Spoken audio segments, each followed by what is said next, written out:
All right, guys, welcome back to another video. In yesterday's video, we talked about Starfield going gold, more information about the game coming out, and the hype is just building up until it's going to be releasing September 6th. And then obviously the pre-release or the release for the deluxe and premium editions, the Constellation editions, are going to be on September 1st. And now we know that the review codes are out there, and the embargo for the Starfield reviews are August 31st at 12 p.m. Eastern Standard Time. And generally, to me, when the embargo is a couple of days before the official launch date of the game, which is September 6th, it means that the developers are pretty confident in the game and they are believing it's going to be getting good reviews. I mean, we will see. We will absolutely see. It's just generally when you see reviews come out on the day of the release, you can kind of guess that the developers knew that some of the reception was going to be negative. Starfield doesn't seem like it is going to be the case. Everybody is expecting this to be a huge game, a generational RPG. I'm very, very excited for it. And August 31st is just around the corner where we will see the reviews for what people think about the game itself. Now, even if it got really bad reviews, I would still probably jump in and play it for myself to see what it is all about. But I will be very, very surprised. So Starfield, the hype is building. We are almost there. We are almost about to enter. It's gone gold. Reviews are out. You can preload it right now, download it onto your Xbox so you won't have to wait when the launch hits. Now, jumping over here, Xbox made an announcement for the Xbox 360. I mean, we haven't had an Xbox 360 announcement in decades at this point. And now in 2023, the Xbox 360 is officially going to be closing down their digital stores, but you will still be able to keep everything that you currently own. You'll still be able to play everything on your Xbox 360. Essentially, you're just not going to be able to go in there and make any more purchases via the Xbox store on your Xbox 360. It says here, this November will mark 18 years since Xbox 360 launched. It was a generation-defining console that invited many to jump into gaming for the first time and connect with friends around the world. And I mean, that is a statement that I think does hold true for a lot of people. For me, it's probably my favorite console. It's up there for sure. It was a generation during the time of my life where you really had no worries, and it was just a great console for connecting with people playing online. It definitely made a big difference in the console gaming space, as it did a lot of things that we love today. It did the best back in the Xbox 360. It kicked it off, and they've continued to improve on those things with like the Xbox Live and the achievements and the friends lists and the party chats, all of that type of stuff. The Xbox 360 did it amazingly, and it was an incredible console, and it was probably the best Xbox console to date so far. We'll see how the Series X and S stacks up at the end of this generation. I still think the Series X and S for me will probably beat the 360 just because of all of the stuff it has, and has backwards compatibility where you essentially be able to play 360 games, all that type of stuff. And Gears of War was launched during the 360. The commercial with the Mad World song, I still today gives me shivers every time I see it. I remember seeing that back in the day, and I couldn't wait to see what Gears was all about. They continue on here and say, as we head forward to 2024, we have a change to share about the 360 experience. On July 29th, 2024, Xbox will stop supporting the ability to purchase new games, DLC, and other entertainment content from the Xbox 360 store on the console and the Xbox 360 marketplace. Related to this change, Microsoft Movies and TV app will no longer function on the Xbox 360, which means TV and movie content will no longer be viewable on your Xbox 360 after July 29th, 2024. So there you have it. You won't be able to purchase anything, but they also say it will not affect your ability to play Xbox 360 games or DLC you have already purchased. And they put that in bold there because I think that is the major concern. I know for me, whenever I see announcements like this, I don't like it. I don't like when they are shutting down old stores, old servers, old games, all of that type of stuff, because I collect games. I have tons of games. I have a huge Xbox 360 collection. I think that game preservation is extremely important for the future, for people to see where games came from. And there are so many great games now on the 360, back on the OG Xbox and the PS2, the PS1, the Super Nintendo. All these consoles have really good games that still hold up today. That it's just an absolute shame when people can't experience and play those games and see how gaming has grown, and to see that there are games back in the day that are better than games that released today. So I'm a big proponent of game preservation. And when we see stuff like this happen, it gets me a little bit worried. But in this case here, all they are doing seemingly is turning off the ability for you to actually go and purchase new stuff. You're still going to be able to pop in one of your Xbox 360 games into your Xbox 360 and be able to play it. And that's where this, to me, as an announcement, isn't that big of a deal. And going forward, we will see if maybe they shut off the network or whatever. There are other consoles that have actually done that where you just can't even access games anymore, and that's where things get bad for me. Say here, what has not changed is our commitment to preserving your ability to play the content you have already purchased on your preferred device, which means we are committed to supporting Xbox 360 gameplay for the foreseeable future. And to me, that is a very, very key point that they do say there. And they say you will be able to play and re-download previously purchased content and connect with your friends. So you're still going to be able to use your 360 for everything that you currently do. You're just not going to be able to go out there and purchase new stuff for those games. Now, what they do also mention is that you will still be able to purchase hundreds of great backwards compatible Xbox 360 and original Xbox games and DLC on your Xbox One and your Xbox Series X and S. So you're still going to be able to get those games digitally. Now, when it comes to the Xbox 360 specifically, I would love to see them bring back the backwards compatible program and bring more games into it. Probably unlikely. They probably have lots of metrics in terms of how many people actually use the Xbox 360 stuff and how much it's going to cost to get these licenses. And maybe for them, there just isn't enough return on investment. But what you still will be able to do, which is a good thing, is that if you do want to play 360 games that are not backwards compatible, is you can just somehow find a physical disc. And if you are somebody like me who likes collecting these games, they're cheap. 360 games right now are cheap, and they are eventually going to increase, I think, at some point, but they are cheap right now. You basically can pick up pretty much any game that you will want to pay for like $10 or so. So that is still available, and they're not taking that off. You're still going to be able to use your Xbox 360. I still have my original white Xbox 360. I don't know how I got so lucky to be on that 50% of the people that didn't get the red ring of death, but every time I turn it on now, I'm just hoping it doesn't happen, but it hasn't happened since I got the original Xbox 360. But that is the announcement here for the Xbox 360 store. And just a quick add-on to the story, this is a list I saw after filming that first section about the 360 announcement. And there's actually a list of 220 digital games that will absolutely disappear when the 360 store closes. This is the side of this type of stuff that I don't like, and I wish there was a way that this wouldn't happen, but we're seeing many stores close down and you just kind of lose access to these games.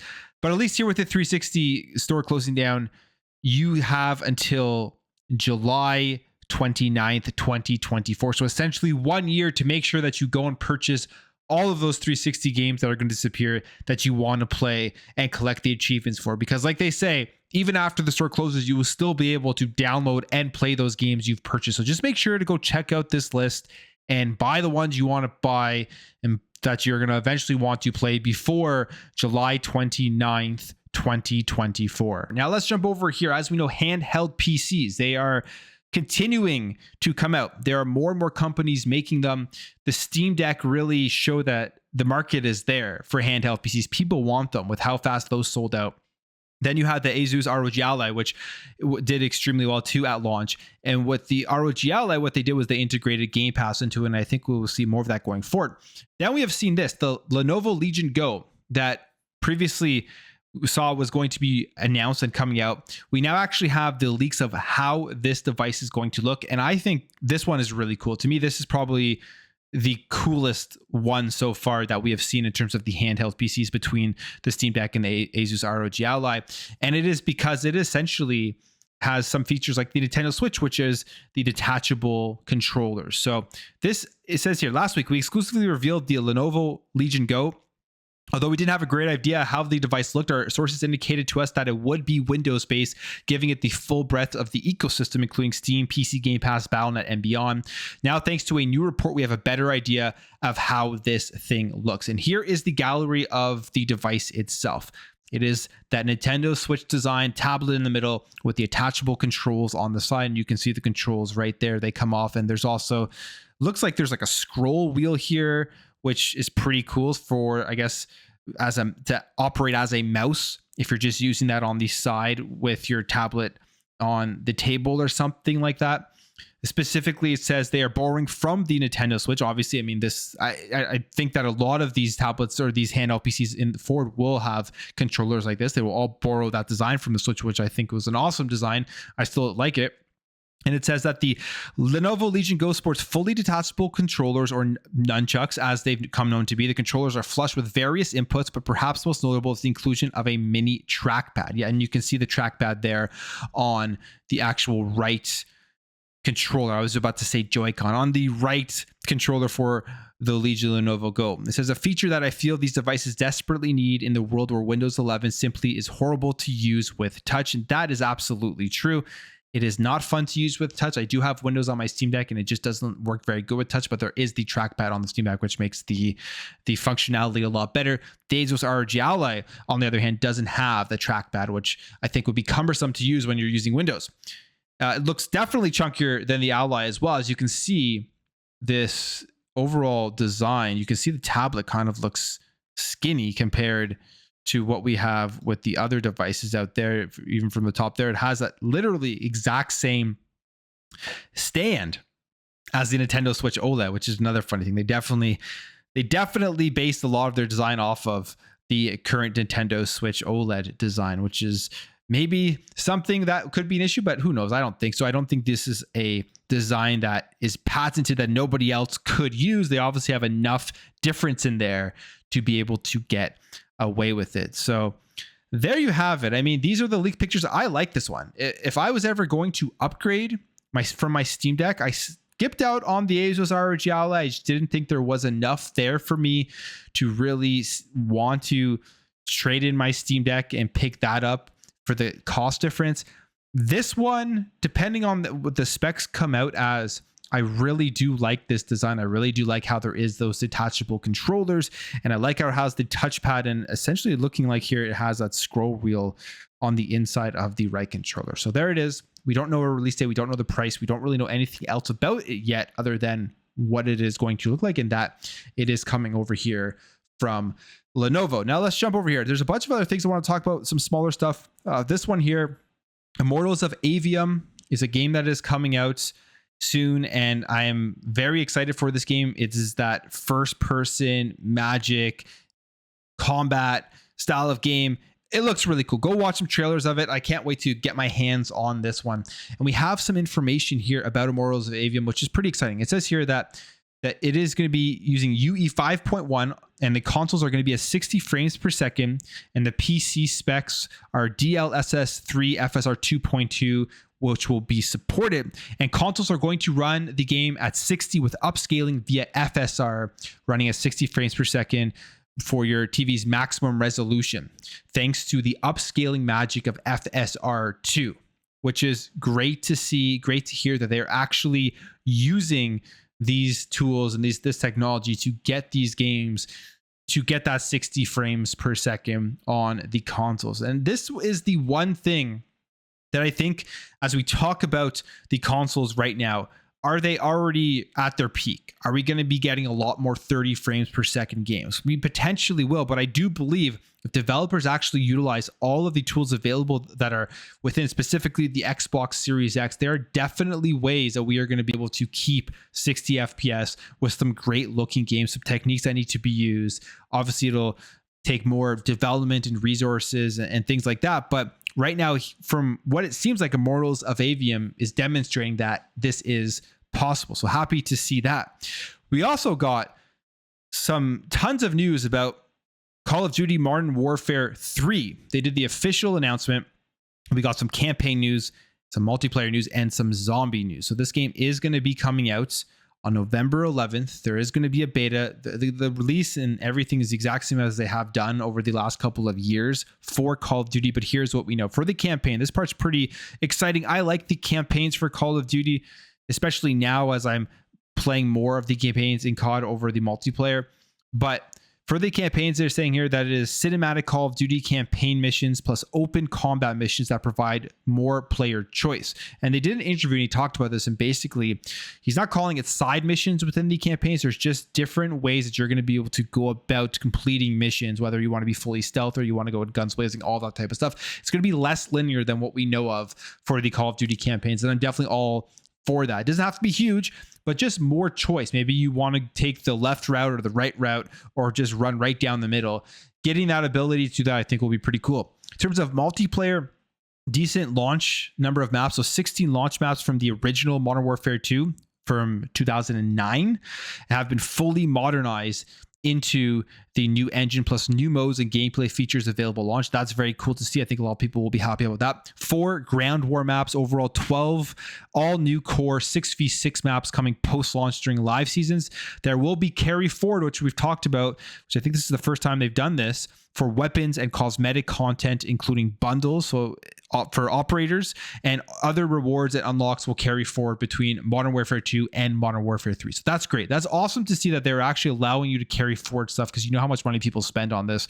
And I hope this is something that they continue. If they have 2 games in the same universe, or 3, or how many that they have, allow you to carry forward the stuff that you've already purchased. There will be map voting. There will be overhauled movement, slide cancel, reload cancel, fire immediately after sliding, increased strafe speeds and ADS movement, and more. There will be classic minimap, which is great. I'm happy there is the classic minimap, because I think there was a change a couple of CODs ago that people really didn't like. 150 health, a gear perk system, and all perks active from the start of the match. Now, in terms of zombies, it'll be created by Treyarch. There'll be open world, largest Call of Duty Zombies map ever, missions, core zombie features, and secrets to discover, and 4-player squads up to 24 players. I love zombies. It's a game mode that I enjoy playing a ton of, so happy to see zombies is back. So MW3 is looking cool. It'll probably be similar to MW2, just with some upgraded features, upgraded gameplay, and I'm definitely going to be checking this game out when it does launch in November. But that was the official announcement launch of all the stuff you can expect from Modern Warfare 3. And again, a beta has been confirmed, so you have to pre-order for early access. So if you want to get in, pre-order it. You don't like it, cancel your pre-order, but at least you'll be able to try the game. Now, Alan Wake 2. This game has been pushed to October 27th. They delayed it 10 days, and they literally said it was because there are so many games coming out in October, so many great games, they don't really want to conflict with it. So nothing to worry about in terms of this game not being ready. It's a 10-day delay, but it does make sense. You would take a look here at October. It's actually pretty crazy, the games that are coming out in October. Let's just go through the list quickly of some of the stuff that is coming out. Some of the biggest ones here. So Forza Motorsport, of course, very much looking forward to that. That is October 10th.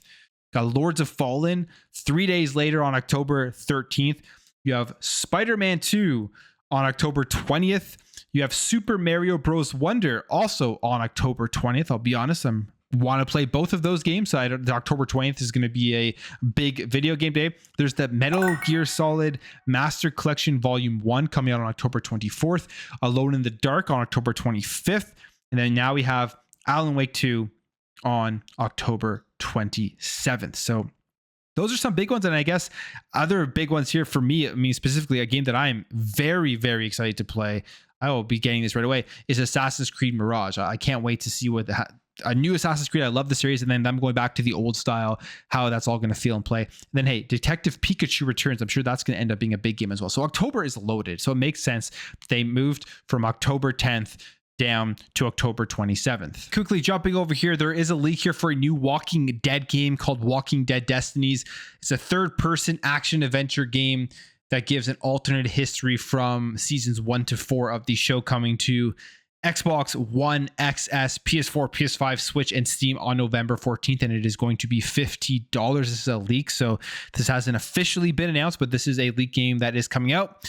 Now, Minecraft on console. People are still waiting for ray tracing to come to the console versions of Minecraft, and this may be right around the corner, as Minecraft for the Xbox Series X and S has now been rated by the German rating board, which has people hoping that the ray tracing version of the game is coming over to the Xbox Series X and S. And finally, there is a new studio opening up, T-0 Entertainment, and they're going to be developing sci-fi third-person action games aiming to create immersive worlds where players can connect globally and form passionate communities. And this is via Netease Games. They're opening up another studio. And Netease, just like the other big companies out there like Tencent, these are companies that are in big competition to continue to grow out and get more market share around the world. This is big news here as they are opening up a new studio in Austin, Texas. So I will leave the video there, guys. If you did enjoy this video, make sure to hit that thumbs up. If you are new here, hit that subscribe, and I'll catch you guys in the next video.